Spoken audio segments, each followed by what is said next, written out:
Hello and welcome along to another episode of my favourite game from the Honest Football Podcast. This week we've got a very special guest, and for the first time in this series we have a former England international. Nicky Shorey joins us, part of that brilliant Reading team in the Premier League in the mid-2000s, also played in Europe for Aston Villa and played for the likes of West Brom afterwards as well. He talks to us about all of his footballing memories growing up in the professional game, as well as his favourite matches of course, and tells us about some of the stories from behind the scenes during his career, as well as what it was like to play for the international team. It was a wonderful insight, so I hope you enjoy it as much as we did. A big thanks to Nicky for coming on as always. If you do enjoy it, please put a thumbs up on the video and subscribe to the channel for more interviews in the future.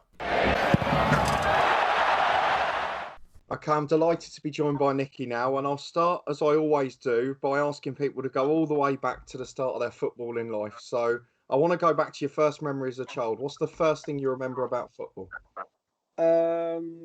It's got to be with my dad and my brother, basically playing in the garden. My dad was a big football person, always involved with football, playing it or coaching or scouting. So he was a big influence on me and my brother at such a young age. And I guess moving on a little bit after that, and I guess that's probably the most common one, but moving on, what's the first memory you remember watching football, whether it be on TV, at a football stadium, whichever? It's probably got to be a Leyton Orient game.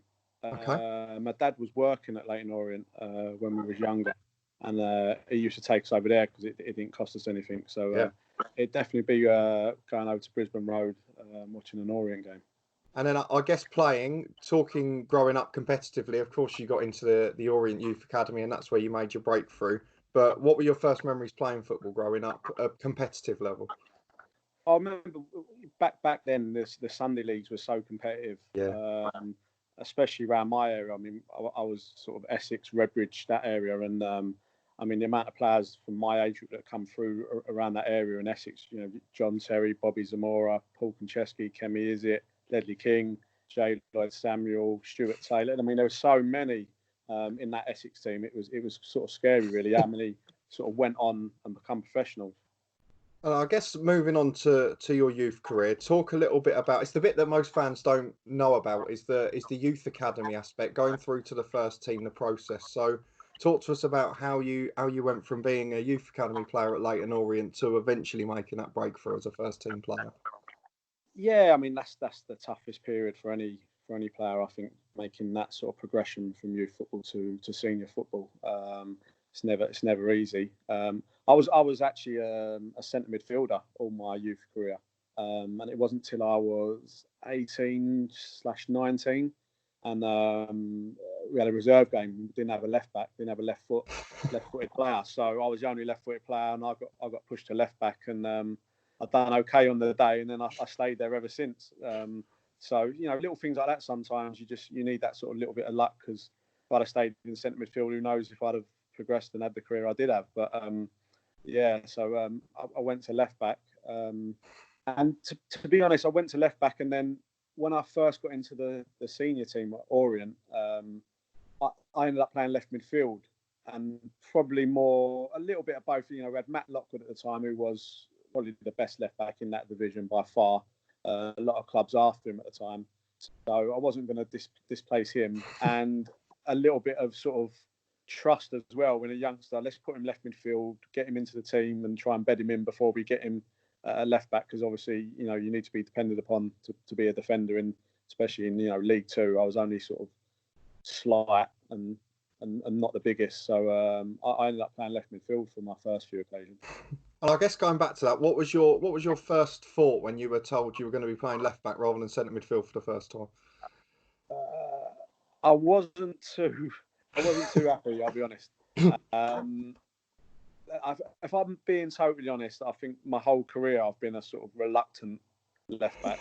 I've not really. Yeah, I know it sounds funny, and people are like, "What are you talking about? You play left back, you've done really well." But it's never. I always wanted to be a playmaker. I wanted to be making the passes. I wanted to, be dictating play and playing the centre midfield. And it probably come out in my game actually at left back, because luckily enough, being a fullback back when I first come through, you got a lot of the ball. You had to start all the attacks, so it actually probably suited me better than centre midfield. If I'm being totally honest.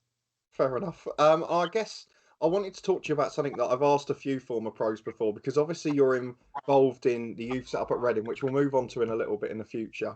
But what do you see as the main differences between the academies when you were coming through and now? And what do you think are the differences? Oh, I'll touchy try not to subject. be controversial. Yeah. Listen, obviously there's a lot more money about even when you're young now, but that's just part of the game. It's the business side of it. So that's not a massive issue, I don't think. I think there probably should be, and I think there are at certain clubs in terms of a limit on what you can earn from a certain age. I think that would be important, really. In terms of discipline and how you were treated, I mean, it's just the contrasts are unbelievable. I mean, we used to do lineal jobs. We used to clean the toilets, clean the stands, paint the stands in the summer. You come in on your holidays and paint the stands. It's just chalk and cheese. Clean the boots, pack the boots. And if I remember I was in charge of packing the boots, and I forgot to pack a pair once for the first team game. And listen, Monday morning the assistant manager come in and we was all running. And that's just the way it was back then. You just got on with it. You don't walk anywhere near the first team change room, because if you got dragged in there, you were going to get some stick, get asked to do loads of different jobs, so you wouldn't go near there. Now it's just completely changed. I mean, you're treated like professionals from such a young age now, and you're not even really even played a game for the first team. So that's the biggest change, I think. Fair enough. Do you think it makes a difference to the type of player that's created, the mentality of the player? Yeah, I do, but I think if you're a good player and you've got the right mentality, I think you'll come through, whether it's back when I was coming through or if it's now. I just think that the good ones will always still come through. It's the ones that are sort of on that borderline that I think being back when I was coming through might help them with the discipline side of things. Yeah. Whereas now, I think the ones that are sort of on that borderline, they can go the wrong way too soon because of how easy they've got it, really. And then I guess we'll move back and talk about you a bit more now, because you obviously had quite an illustrious career, which we'll get onto all the aspects of. And the first one after breaking through at Leyton Orient is obviously Reading, which became the main part of your career. So talk to us about your relationship with Reading, and obviously the meteoric rise that Reading had over that 3 or 4 year period in the middle of your stint there. Yeah, I remember when I first went there, and it was just sort of like a trial for a week.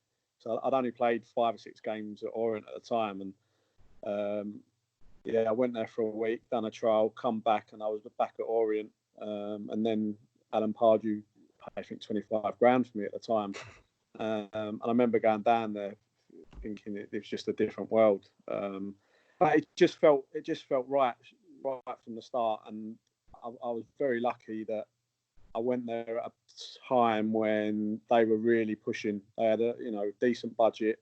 Yeah. It was in what would be League One now, pushing for promotion. And I just went there at the right time when the club was on the up. And luckily for me, it was only successful all the way through my whole time there, really.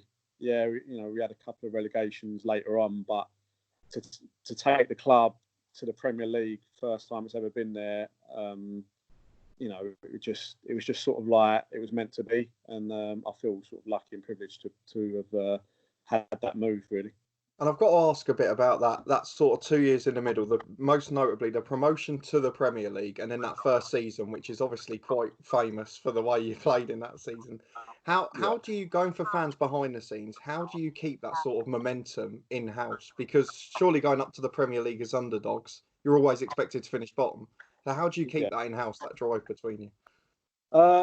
We had a very steady squad. We was together probably 2 or 3 years prior to that, so I think that was important. I think we was all at a good age as well. We was all sort of trying to progress, and we was all hungry, and none of us had ever been there before. So once we sort of got on that sort of, as you said, momentum pushing forward, it was like we was all together. We all sort of knew each other so well on and off the pitch that it was quite easy to keep it going. We all sort of bought into how we was doing things at Reading. We all pushed each other. We wouldn't let each other get away with things. And it was all driven from us as players, and that's the great thing that Steve Coppell did. Really, was he allowed us to manage it. Of course, he would have his eye on us, but he just got the right characters at the right time, at the right age, and we sort of done the rest, really. And I guess the only other thing I wanted to ask on that is that fans and the media quite often pay attention to budgets and talk about transfers and things like that. Obviously, most of your rivals at the time were signing players within England and Europe for 15, 20 million, and you were getting players for a few grand from Ireland and Iceland. So did that have any effect in-house? Did that bother you at all, or did you feel the same? You think we're confident in what the manager's doing? No, I'll be honest. I remember coming back the pre-season of the season that we got promoted, and we literally come back and there was about 8 to 10 players left. We got rid of quite a few. We're thinking, cool, we're gonna have to sign some here, and we were all like talking to each other, thinking, what's going to happen this season? We want to sort of do well, but everyone sort of left. We haven't signed anyone yet, and then all of a sudden we signed Kevin Doyle and Shane Long, Steve Hunt, people like this, and we're like, okay, right? Is that it? Like, no disrespect, we never had them really before, and it was just one of them seasons where it just worked. And as I said, I think the biggest thing was just the hunger between the squad. And when you sign players like that, they're so hungry to do well. They've never played at that level before, but they had the drive, and that was the biggest thing with Steve Cobb. It was about the team, it was about the mentality and the work ethic, really. And then I guess moving towards the end of the Reading spell for you personally led to probably the most proud moment of most people's career, which is representing your country. And your 2 games weren't against the smallest opposition in the world, were they? No, I got lucky there, didn't I? But what was that feeling to be called up for the national team? Because obviously joining Reading in League One or Division 2 as it was at the time, you probably wouldn't have thought that was ever going to happen. No, it was just sort of like you were living in a dream world, really. It's a bit surreal. When people were talking about it, you're sort of paying attention, but you're not. You're thinking it's never going to happen. And then when it did, it was just like undescribable. And you just felt like you was on this sort of conveyor belt, and you just listen. I don't ever want to get off this. So let's make it last as long as possible. And then to play in the games that I did play in, especially the first one, Brazil at the new stadium, new Wembley. First game, senior game there. I mean, listen, no one will ever be able to take that away from me now. That's sort of down in history. So to get something like that in your career is, you've got to be pretty lucky. Absolutely. And then I guess moving on club career-wise, your next moves then were to the Midlands. So we have Villa and West Brom. And at Villa obviously played in Europe as well. So was that anything special to you? I know it was the qualifying rounds of the Europa League at first, but did that have any impact on you? Yeah, it was great. I loved it. I know, obviously, that was the only European competition that I got to play in. I know sometimes it gets a bit of a bad rap these days, but it was great. We played against Ajax. I played against Luis Suarez, who was there. He played wide right, and I was up against him directly. So, it's a great experience. Played Hamburg away, CSKA Moscow away. I thoroughly enjoyed it. And at the time, I was sort of in and out of the team playing in the Premier League, but because they were pushing quite well in the Premier League, then a lot of the sort of players who weren't playing regularly got to play in the Europa League. So it was ideal for me. And then I guess moving towards the end of your career as well, I know you went back to Reading and then had a few other clubs later on, but there's one that stands out to me that I want to ask about, which is the sort of circus or mini circus that went around the start of the Indian League. Yeah. Talk to me about that, how it came about, how you ended up there, and how did you find it? It was a bit of a strange one, yeah. It was when it first got pitched to me, but it was my dad was my dad's a chief scout, and he works at Reading.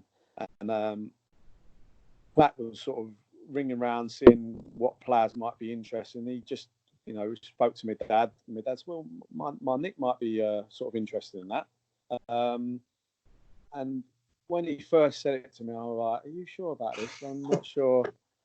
is it safe? Is it this? Is that? You obviously have a lot of questions, but listen, when I agreed to it and I went out there, I loved it straight away. The experience was such a positive experience for me. Played with some really good players. I think in our team we had Adrian Mutu, Tunchai from Middlesbrough, Didier Zakora, Roger Johnson, Steve Simonson. There's so many sort of players out there at that time playing for other clubs as well, and it was a great experience. It was really looked after. Put up in lovely hotels. You travelled around the country, and the football was good. It was a good level football. A bit of a slower pace, which probably suited us at that time. We were all getting a bit older, so but I loved it out there. The fans were amazing. I think the lowest crowd we got was about 15,000. Wow. So and then you had ones like 40,000, 50,000. All in like the cricket stadiums, pitch in the middle. So that was a bit weird, but I loved it. Really enjoyed it. Brilliant. And then I guess moving towards the end of your career, I wanna ask about retirement because it's something I've touched on with every pro, and they've all given different answers. Did you have a moment where you knew you were going to have to retire? Or was it a tiny moment within a game? Was it a big general thing, an injury? What was your moment? I kind of knew. Listen, it's coming sooner rather than later. I knew for probably 2 or 3 years before I actually did retire that it's coming. What you're going to do, and then panic mode sort of sets in, and it was such a strange sort of transition, and I probably haven't fully got over it. Really, I don't think you sort of do. I mean, you just try and keep yourself busy. You're lucky if you've got something set up where you can go straight into it.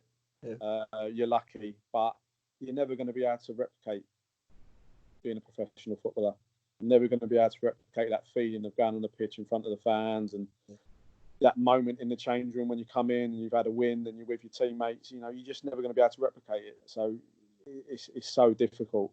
It really is difficult. And I guess for you, you've sort of found a bit of solace by staying in the industry. So talk to us about how that came about. Was it something you always wanted to do, or was it something you sort of stumbled upon? Sort of stumbled upon. I mean, I first went to Stevenage to train just to keep fit because I was still looking to play. My dad knew Glenn Roeder really well when Glenn was working there with Darren Saul. So I went there and I was training, and I said, "Listen, we're looking for a coach to help us a little bit as well. Do you fancy doing that?" And then I sort of just fell into that. I had my coaching license that I'd done the previous summer, so that worked out well. I'd done that for 2 seasons, done the coaching. Enjoyed being out there with the lads. Felt like the coaching probably might not be for me. So then my dad's been a chief scout for many, many years. I've obviously seen him do it, and I quite like the sort of scouting side of things, the recruitment and what goes into that. So started doing that part-time at Millwall after I left Stevenage. Enjoyed that, and then this role come up at Reading, obviously my old club, so jumped at the chance full-time, doing the recruitment for the academy at the higher age groups. So it was something that, listen, football's been in my life since I was a kid. My dad's done it for yonks, so it was always something that I was going to look to get into. Fair enough. And I guess before we move on to the big question at the end, I'll ask you a few quick-fire ones, which are relating to your career. The best player you played with? Steven Gerrard. It's not a bad answer. Yeah. Best player you played against? Oh, tough one. Probably Ronaldo. I'd have to put Ronaldo up there. Again, not a bad answer to be able to give, and probably came up directly against him as well. Yeah. No, I did. Yeah, so it's always interesting. And then finally, you've had a few good ones, but the best manager on there as well for the quick fires. Oh, this is a tough one. I've got a couple really for probably different reasons. Alan Pardew was a good one for me when I was a young kid. He really know how to sort of drive you on to be ambitious. I remember when I first signed for him at Reading, he said, you got to think about playing for England and things like this. And when at the time I think I've just signed for Reading in League One, like what are you going on about? Yeah. He was really good for me to instill that ambition in myself. Steve Coppell obviously is a standout. Just sometimes you get managers at a time when you kind of need them, and he was perfect for me at that time. I sort of was at a good age. I kind of let you sort of manage yourself, but when he spoke, he didn't speak very often, but when he did speak, you paid attention, and it was always good information. He was good. Other ones, I'd have to say Roy Hodgson again was similar in ways to Steve Coppell, and different in other ways. He was sort of, I'll never forget his enthusiasm for the game and his knowledge. And I mean, he would be on the training ground doing every practice, showing you how to defend, and he would literally be doing it, even at his age. You'd be like, listen, if he can do it, I better pay attention. So he was good for me. Probably them three, really. Fair enough. And then I guess we'll move on to the big question at the end, the name of the series. And you'll probably have two, because you've been both a player and a football fan. And we would like to ask you what your favourite football game was as a player and a fan, and why. As a player, it's got, obviously taking out the England games. I mean, they were just something different. They just, that's an obvious answer. But for me, it was probably against West Ham. I think it was New Year's Day at the Mid-Dacey Stadium. We beat them 6-0. That would be my standout as a player. As a fan, it would probably be one of my first sort of Arsenal games when my dad took me and my brother to Highbury to watch one of our first Arsenal games. We were all big sort of Arsenal fans, so that would be a standout for me in terms of really getting me hooked. Brilliant. And Highbury, obviously, a wonderful stadium, so no problem with you picking that at all. And my co-host Charlie will be delighted that you've picked beating West Ham 6-0 as a West Ham fan. Thanks very much for your time, Nicky. We do appreciate it. And if there's anyone who's got any comments to make for Nicky, put them down below and let us know what you think. But thanks, Nicky. We do appreciate it. No problem. Anytime. That's it for this episode. A big thanks to Nicky again for joining us. If you did enjoy it, please do put a thumbs up on the video. Let us know any comments you have down in the comments. And subscribe to the channel for regular interviews and new content from the Honest Football Podcast. And hopefully we'll see you next time.